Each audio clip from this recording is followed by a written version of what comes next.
Peter, as the crisis in Ukraine continues to unfold, there's a very strong Massachusetts connection. John Kerry trying to manage events there to the extent that he can for the Obama administration. Meanwhile, former Governor Mitt Romney absolutely ripping the president in a Wall Street Journal op-ed. So let's start with that. What did you make of Romney's argument? Oh, it was a beautiful piece of work. In that piece, it's less about Obama. The subtext is laying the foundation for what will be the Republican attack should Hillary Clinton be the candidate. B, it's a beautiful exposition of the neoconservative fantasy view of the world.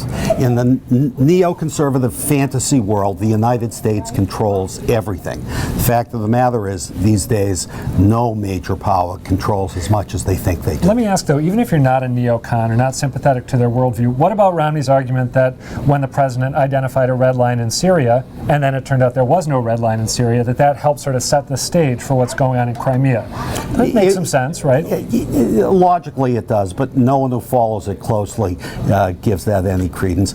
Obama handled Syria, abysmally, but just because he was politically inept doesn't mean we would have had any effect on the ground down there. The place is a cesspit.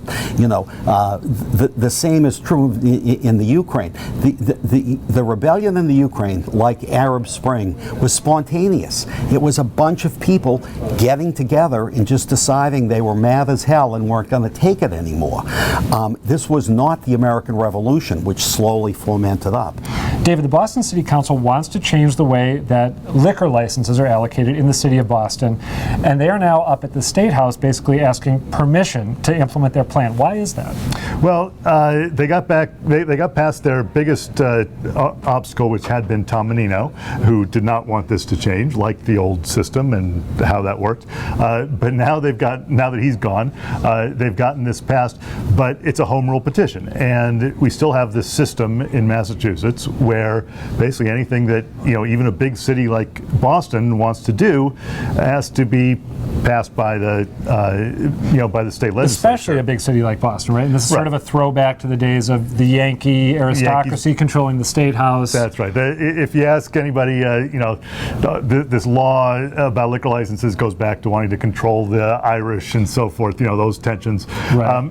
Whether it's about that or other things, they have to go and sort of grovel to the state legislature, many of whom represent very different interests than the neighborhoods of Boston, who are the ones who want this change. So does the current liquor license system, does it need changing?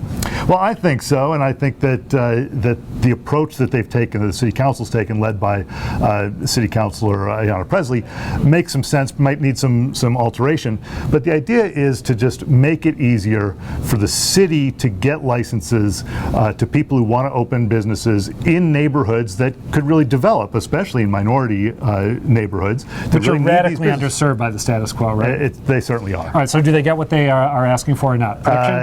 No. No? All right. David Bernstein, thanks as always. Thank you for watching the Scrum. Maybe a version. I'm Adam.